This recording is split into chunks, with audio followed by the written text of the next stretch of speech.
फिलहाल मौजूद हैं तमिलनाडु की खूबसूरत लोकसभा सीट नीलगिरी के ऊटी टाउन में। नीलगिरी में इस बार मुकाबला काफी दिलचस्प हो गया है। एक तरफ यहां पर डीएमके के प्रेजेंट एमपी ए राजा हैं, उनके खिलाफ बीजेपी ने केंद्रीय मंत्री एल मुरुगन को मैदान में उतार दिया है। इस लिहाज से इस बार मुकाबला काफी कड़ा हो गया है। जब लोगों से हमने यहाँ पर बात की तो उनका कहना था, अधिकांश लोग हमें ये कहते हैं, खासतौर पर युवा वोटर्स हैं, जो महिलाएं हैं, वो ये कहती हैं कि वो इस बार चेंज चाहते हैं। ए राजा के कामकाज से ज़्यादातर लोग यहाँ पर खुश नहीं लगते हैं। उनका ये कहना है कि जिस तरह से उन्होंने सनातन धर्म को लेकर, भगवान राम को लेकर, हिंदू धर्म को लेकर, भारत देश को लेकर जिस तरह से उन्होंने विवादित बयान दिए पिछले कुछ दिनों में, उससे भी लोगों को यहाँ पर सरोकार नहीं है। कई लोग हमें ऐसे मिले जो ये कहते हैं कि उनके इन बयानों से नीलगिरी शहर का भी नाम खराब होता है, क्योंकि वो यहाँ के एमपी हैं। लेकिन यहाँ पर डीएमके का वोट बैंक भी उतना ही सॉलिड है। 6 विधानसभा की सीटें नीलगिरी लोकसभा सीट के अंदर आती हैं और ये एक ऐसी वाहिद लोकसभा की सीट है जिसमें 6 विधानसभा की सीट जो है 3 जिलों में बटी हुई है। एक नीलगिरी जिला जहां पर मैं मौजूद हूं, इसके अलावा कोयम्बटूर और तिरुपुर में भी यहां की लोकसभा की सीटों की विधानसभा सीटें आती हैं। ऐसे में अगर हम प्लेन्स की बात कर लें, क्योंकि ये पहाड़ है, जहां पर ऊटी मैं हूं, इसे पहाड़ों की रानी भी कहा जाता है। यहाँ पर लश ग्रीन आपको टी एस्टेट जो है हज़ारों एकड़ में फैले हुए मिलेंगे। गगनचुंबी पहाड़ हैं, झरने हैं, मनमोहक उद्यान है। तो इस वजह से यहाँ पर जो टूरिज़्म है वो बहुत ज़्यादा विकसित हुआ है। वर्ल्ड ओवर से लोग यहाँ पर आते हैं, भारत से भी टूरिस्ट की यहाँ पर बहुत ज़्यादा तादाद आती है। लेकिन जो टूरिस्ट को बेसिक फैसिलिटी दी जानी चाहिए, यहाँ के लोग यहाँ पर जो व्यापार करते हैं, उन लोगों से जब हमने बात की तो उनका कहना था कि ए राजा उसमें लैकिंग है, उन्होंने ऐसा कुछ नहीं किया है।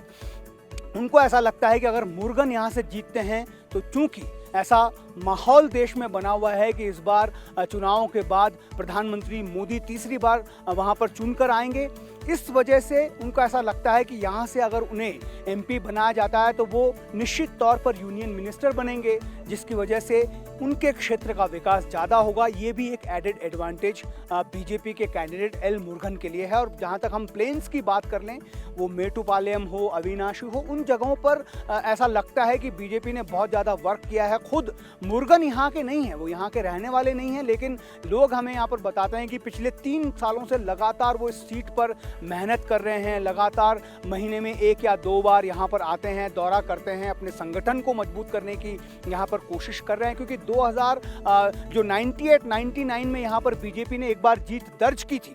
इस वजह से पार्टी को ऐसा लगता है कि इस सीट पर पार्टी का पोटेंशियल बहुत ज़्यादा है। लेकिन यहाँ पर जो 2 द्रविड़ दल हैं, जो एआईडीएमके है, डीएमके है, दोनों ही काफ़ी स्ट्रांग है पूरे स्टेट में। और इस सीट में भी उनका बोलबाला रहा है। एआईडीएमके की जो नेत्री थी, स्टॉलेस्ट लीडर जो थी यहाँ पर, स्टॉलवॉर्ट लीडर कह सकते हैं, टॉलेस्ट लीडर कह सकते हैं, पुरच्छी तलवी जयललिता, वो हमेशा गर्मियों के दिनों में यहीं से सरकार चलाती थी। ऊटी के कोड़नाड एस्टेट, जिसका बहुत चर्चा में ये नाम रहा है, विवादों में भी रहा है, क्योंकि जब उनके ऊपर आय से अधिक संपत्ति का केस चला था तो ये एस्टेट भी जो था वो जांच के दायरे में आ गया था। तो वो जब यहाँ पर आती थी तो वो गर्मियों के सीजन में यहीं से अपनी सरकार चलाती थी। उस लिहाज से एआईडीएमके का जो ज़मीनी पकड़ है, उनकी प्रेजेंस की वजह से बहुत मजबूत हुई। यहाँ पर जो एआईडीएमके कैंडिडेट हैं लोकेश, वो भी फॉर्मर स्पीकर के बेटे हैं। वो भी कहते हैं कि आउटसाइडर हैं, लेकिन एआईडीएमके का भी अपना एक वोट बैंक यहाँ पर है।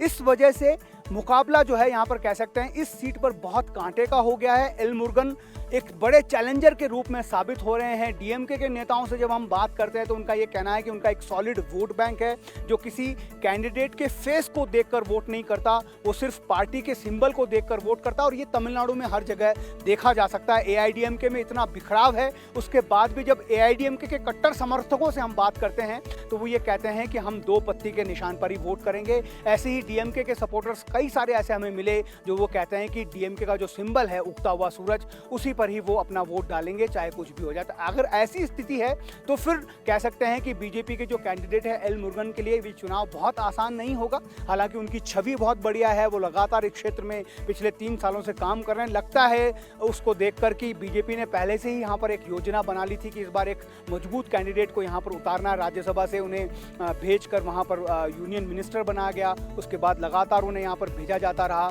तो उन्होंने अपना एक इमेज जो है यहाँ पर बिल्डअप कर लिया है, इसमें कोई दो राय नहीं। कई सारे लोग खासतौर पर युवा वोटर्स और महिलाएं इस बात को यहाँ पर कहते हुए नजर आते हैं। तो कुल मिलाकर कह सकते हैं कि यहाँ पर त्रिकोणीय मुकाबला जरूर है, क्योंकि एआईडीएमके का अपना एक वोट बैंक है, लेकिन जो डायरेक्ट चैलेंज करते हुए यहाँ पर नजर आ रहे हैं ए राजा जो सिटिंग एमपी हैं उनको, वो बीजेपी के एल मुरुगन है। हो सकता है कि ए राजा अपने वोट बैंक की वजह से इस सीट को अगर निकाल भी लें तो इतना साफ साफ यहाँ पर पता चल रहा है कि एल मुरुगन जो है वो अपनी पार्टी को यानी बीजेपी को यहाँ पर नंबर 2 की पार्टी जरूर बना देंगे। कहने का मतलब ये कि यहाँ पर उनका वोट शेयर जो है पार्टी का वो जरूर बढ़ता हुआ नजर आ रहा है। हालांकि उसको जीत में तब्दील करने के लिए एल मुरुगन को, पार्टी को बहुत ज़्यादा मेहनत करनी होगी। एक और जो बहुत इंपॉर्टेंट बात यहाँ पर हमें पता चली आने के बाद वो ये है कि यहाँ की बड़गा कम्युनिटी, जो आप चाय के बागान मेरे पीछे देख रहे हैं, यहाँ पर जो मजदूर काम करते हैं वो बड़गा कम्युनिटी से हैं। और ये कम्युनिटी जो है पहाड़ों की 3 सीटों की बात कर लें तो यहाँ पर बहुत ज़्यादा डोमिनेंट है। तो वहाँ पर वो जो कम्युनिटी है